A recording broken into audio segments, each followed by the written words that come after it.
भारत और बांग्लादेश के रिश्तों में तल्खी के बीच अब सबसे बड़ा सवाल ये है कि क्या भारत और बांग्लादेश के रिश्ते फिर से पटरी पर लौट पाएंगे। शेख हसीना के मुद्दे को लेकर दोनों देशों के बीच जो खिंचाव शुरू हुआ है, उसे लेकर अब भारत की ओर से बड़ा बयान सामने आया है, जहां पर ढाका में मौजूद भारत के हाई कमिश्नर दिनेश त्रिवेदी ने एक बड़ा और बेबाक बयान दिया है।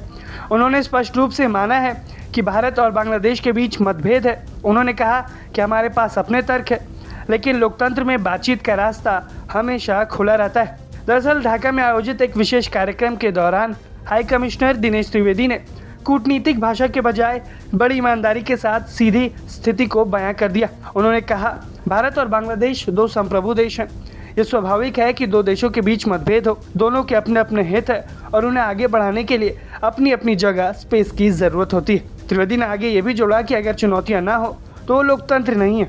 उनका बयान इस वक्त है जब बांग्लादेश में तारिक रहमान की सरकार और भारत के बीच कई मुद्दों पर असहमति देखने को मिली है। दोनों देशों के रिश्तों में खटास की सबसे बड़ी वजह है पूर्व प्रधानमंत्री शेख हसीना का भारत में होना।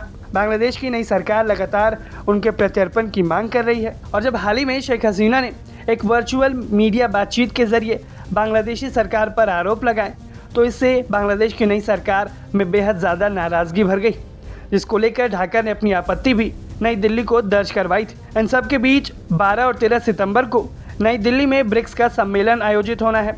बांग्लादेश के प्रधानमंत्री तारिक रहमान के इस दौरे पर आने को लेकर कई सारी अनिश्चितताएं हैं। बांग्लादेश के विदेश मंत्रालय ने कहा है कि पीएम की यात्रा के लिए भारत को सही माहौल तैयार करना होगा। यानी कि इन चुनौतियों के बावजूद जो भारतीय हाई कमिश्नर का ये बयान है, वो उम्मीद की किरण दिखाता है, जहां वो साफ तौर पर कह रहे हैं कि दोनों देश बातचीत के जरिए सही माहौल को तैयार कर सकते हैं।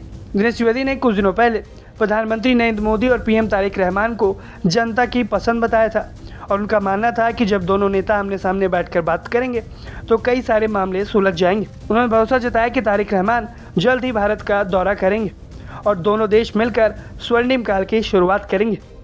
आपको बता दिए कि कुछ दिनों पहले दिनेश त्रिवेदी ने बांग्लादेशी प्रधानमंत्री तारिक रहमान के साथ मुलाकात भी की थी, जहां पर भारत बांग्लादेश रिश्तों को लेकर उनके बीच चर्चा हुई थी। यानी कि दो देशों का मतभेद होना कोई नई बात नहीं है, लेकिन जिस तरह से भारत ने खुले तौर पर इस मतभेद को स्वीकार किया है, वो दिखाता है कि भारत बातचीत के जरिए समाधान चाहता है। अब देखना यह होगा कि ब्रिक्स का ये जो सम्मेलन होने वाला है, उससे पहले सही माहौल बन पाता है या फिर नहीं, और क्या बांग्लादेश के प्रधानमंत्री तारिक रहमान भारत आएंगे या फिर नहीं। इन तमाम सवालों के जवाब आगे देखने को मिलेंगे। फिलहाल इतना ज़रूर साफ है कि भारत ने बात को मान लिया है कि बांग्लादेश के साथ भारत के मतभेद है, लेकिन बातचीत का रास्ता भारत की ओर से खुला रखा गया है। आप इस पूरे मुद्दे पर क्या राय रखते हैं, हमें कमेंट सेक्शन में ज़रूर बताएं।